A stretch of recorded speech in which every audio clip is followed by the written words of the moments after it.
Right side, John. Joe, each game is a series of matchup hunting. You're trying to find an advantageous matchup to attack, but they're also trying to hide that matchup from you. Where's the line between going after it and kind of stagnating, trying to chase that? What's the balance there? The balance is having proper spacing, making the right play. I thought we did a good job of fighting for our spacing, making the right 2-on-1 reads. That's more important than anything else. And so I think regardless of who we're trying to attack, making sure we're at the proper spacing and making sure we're making the right play based on where the 2-on-1 read is the most important thing. Fifth row on your right. Fernando Tirado from ESPN Deportes. Joe, how would you describe your relationship with Pep Guardiola, and did you receive any kind of advice before the finals from him? Yeah, I mean, he's a great person. He's a great coach.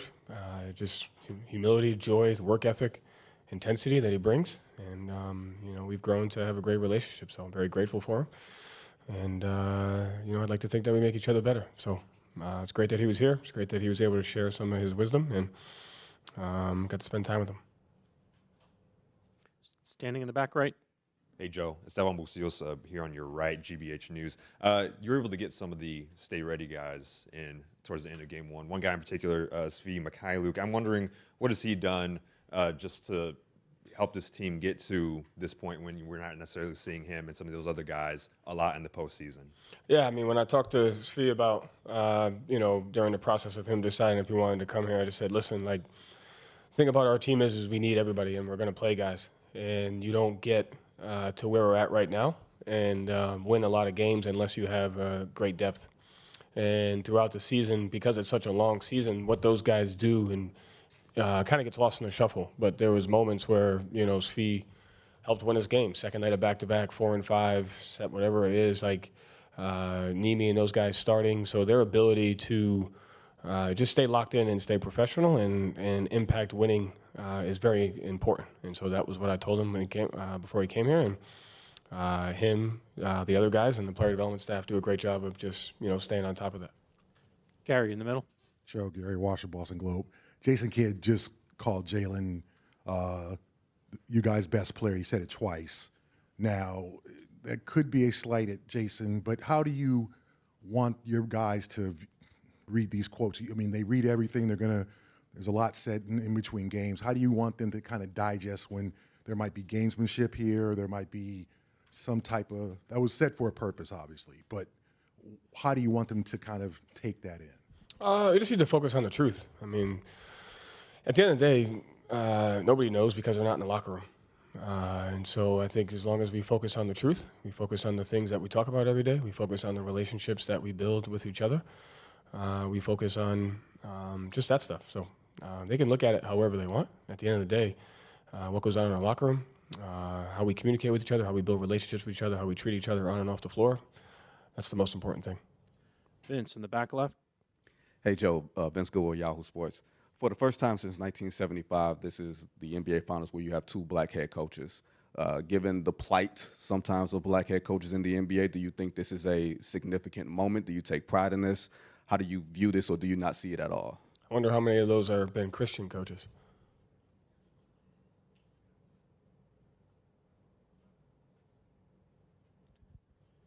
David Aldridge on the right. The microphone's on your right. Hey, Joe, you mentioned spacing a couple minutes ago, and I just wonder how that process over the last several years has kind of evolved to where you got your vets just, because they know the game, they feel the game, they just kind of know where to go on the floor and how to keep the floor properly spaced and how to always make themselves available in, for whatever purpose that they have when they get the ball. Yeah. I mean, spacing is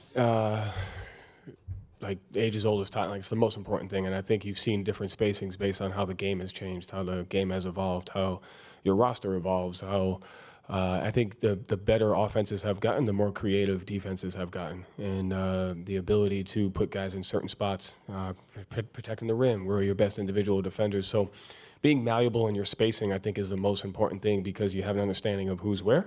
You have an understanding of where the advantages are. And so it's one of those things that you have to fight for. It's like a simple detail that if you don't talk about a lot, it can get overlooked. But your spacing can manipulate the type of shots that you get and the decisions that you make. And I think that's the fight. Like, Dallas's defense, they're one of the smartest, best defensive teams in the league. And they have the ability to manipulate your spacing with their rotations and with their personnel. And so we got to be just as creative and just as disciplined in our spacing to make sure that we can counteract that. Same row on the left here.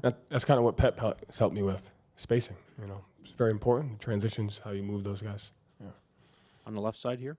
Joe Zach Cox, Boston Herald. Gerard Mayo said last week that you've been a great resource for him as he adjusts to becoming a head coach.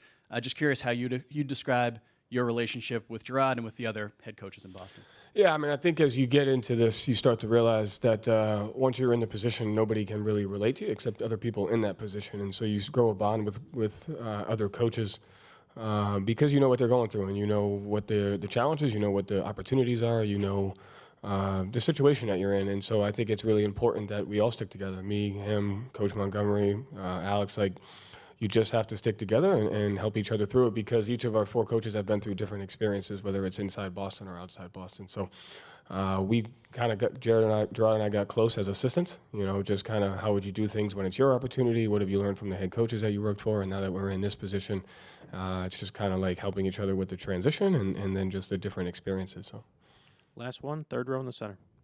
Daniel Donabedian, Clutch Points. Joe, what can you say about Sam Hauser, only 7 points in the Eastern Conference Finals?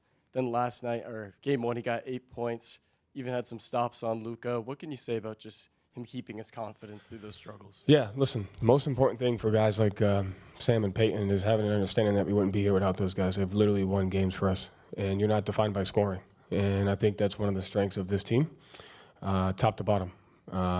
Whether it's the starters, whether it's the role guys, not one guy strives to be defined by one thing.